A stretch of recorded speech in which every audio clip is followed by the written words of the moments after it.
Bonjour à tous, aujourd'hui je vous propose la recette de la blanquette de veau. Pour réaliser cette recette, il va vous falloir les ingrédients suivants.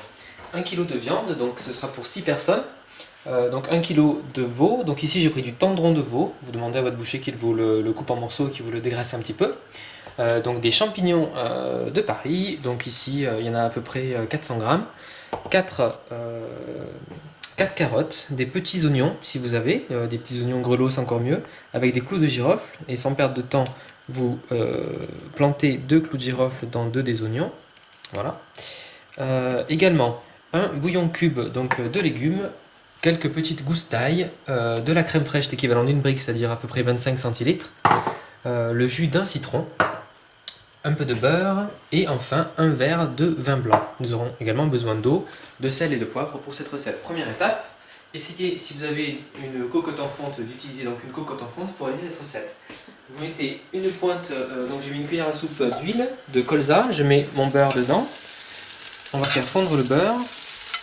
Avec l'huile ça empêchera que le beurre brunisse et nous allons faire revenir donc notre viande.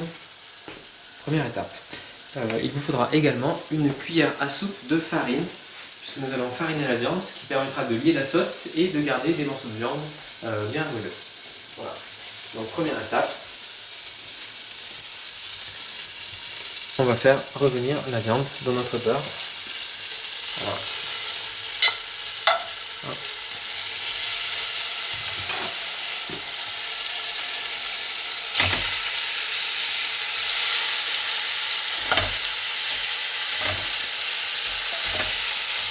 Voilà, donc c'est un plat qui demande une préparation très courte, puisqu'on en aura pour un quart d'heure à peu près. Par contre, il mijote 1h30 pour être parfait. Voilà.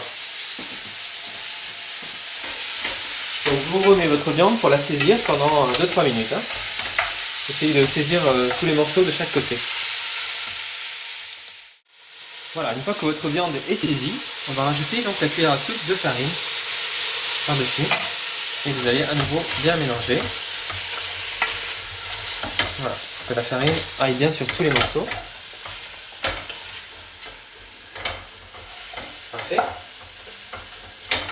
Maintenant on va rajouter tout simplement donc, les oignons, donc je les ai recoupés en morceaux, un peu d'ail, 2 feuilles de laurier par exemple. Hop. Voilà, pareil, on va faire revenir encore quelques minutes. Donc 2-3 minutes. Vous mélangez bien.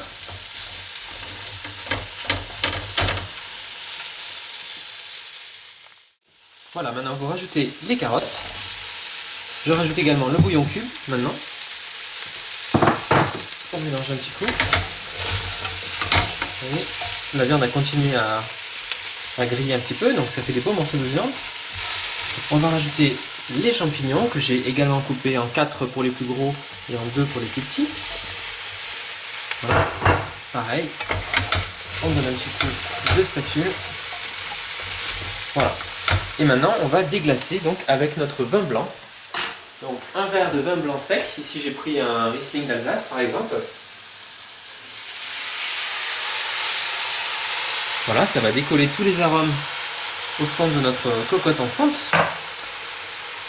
Vous laissez quelques secondes et on va compléter avec de l'eau. Donc, je viens mettre de l'eau pour recouvrir toute ma préparation, donc jusqu'au-dessus de la viande. Voilà, maintenant que vous avez recouvert avec de l'eau, nous allons couvrir, mettre sur feu doux et laisser mijoter pendant une bonne heure, 1 heure et quart. Ensuite, nous utiliserons donc notre crème fraîche, notre jus de citron et le jaune d'œuf pour lier notre sauce et obtenir donc la fameuse sauce crémeuse si typique à la blanquette de veau. A tout à l'heure pour la suite. Voilà, nous finissons donc notre blanquette de veau. Vous voyez, ça a bien réduit, ça mijote depuis plus d'une heure. Donc vous mettez le jus de citron. Ici, nous mélangeons donc un jaune d'œuf avec notre crème fraîche. Donc ici, j'ai pris de la crème fraîche semi-épaisse. Et on va venir rajouter donc notre crème fraîche à notre blanquette. Voilà. Hop. Je vais mélanger.